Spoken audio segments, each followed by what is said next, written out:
Give me a minute and let's talk about the Ukrainian front line.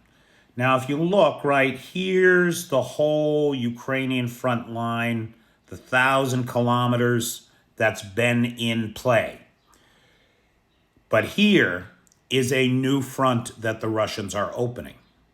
The Russians have opened this new front in the north, and everybody is concerned about a drive toward Kharkiv. Let's talk about that. Let's zero in on that, and then let's talk about this. The first thing that I want to do is I want to tell you what the head of the Kharkiv Regional Military Administration, Ole Sinhubov, said yesterday. He said that heavy fighting continues throughout this whole area. There is no threat of a ground operation for Kharkiv. Let me repeat that. According to the head of the Kharkiv Regional Military Administration, there is no threat of a ground operation for Kharkiv. The Russians don't have the manpower. They do not have the manpower.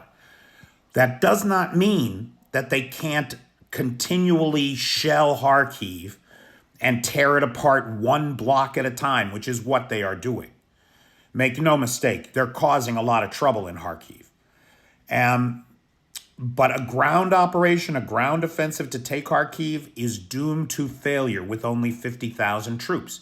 Well, I say 50,000. They've got 50,000 up here in the Belgorod, Kursk, Bryansk regions, but only 32,000 of them are involved in offensive operations.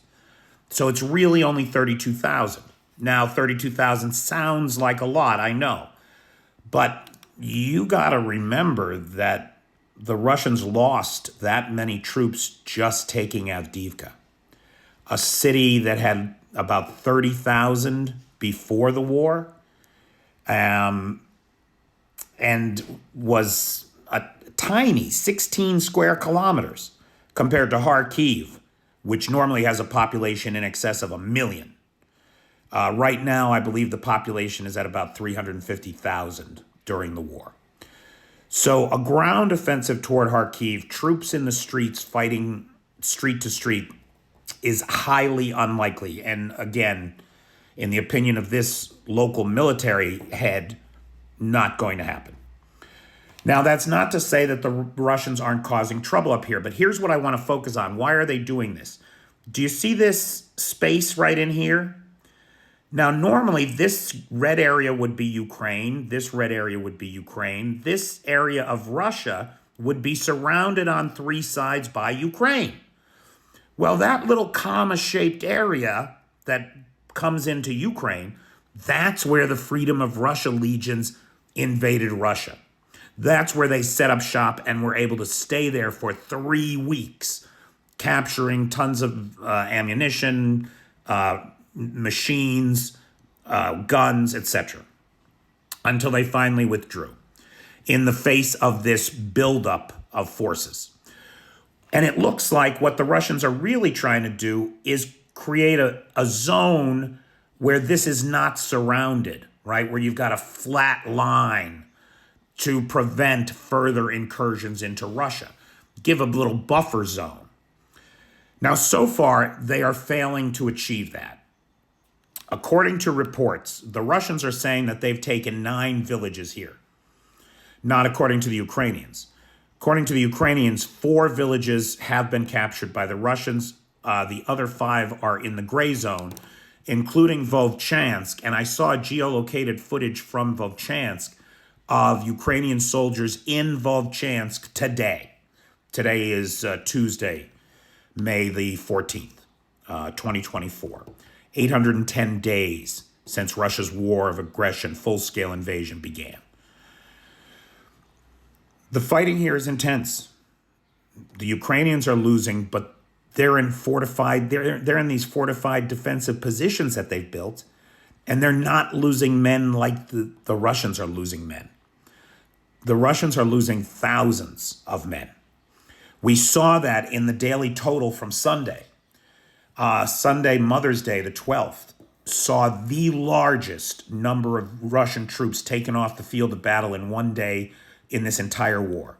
1,740 men removed from the battlefield. There are also reports that a lot of Russian armor, equipment, trucks, vehicles, and other supplies have been captured by the Ukrainians in this area. According to Budanov, when this advance fails, or maybe before it does, the Russians will launch another offensive over in the Sumy region, likely from, I think they said Berdyansk. I think Berdyansk is where the next hit will come. But it'll be headed towards Sumy, which is also being shelled daily and block by block being leveled by the Russians.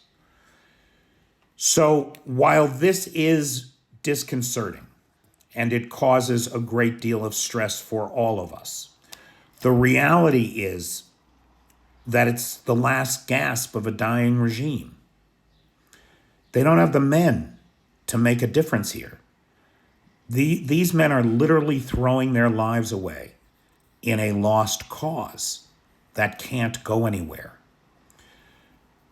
The real problem are the Ukrainians that they're taking with them, and the scale of the destruction that they are causing. As something like 2,000 people have been evacuated from these 9 villages, something like 600 of them unable to get around on their own, wheelchair-bound old folks. These are the tough days, boy. Until those Western weapons get here and filter down to the front lines, it's going to be more and more of these pitched battles. I think we saw 120 advances, or attempted advances, attacks by the Russians along the front line yesterday. That's one every, 6 kilometers for 1,000 kilometers.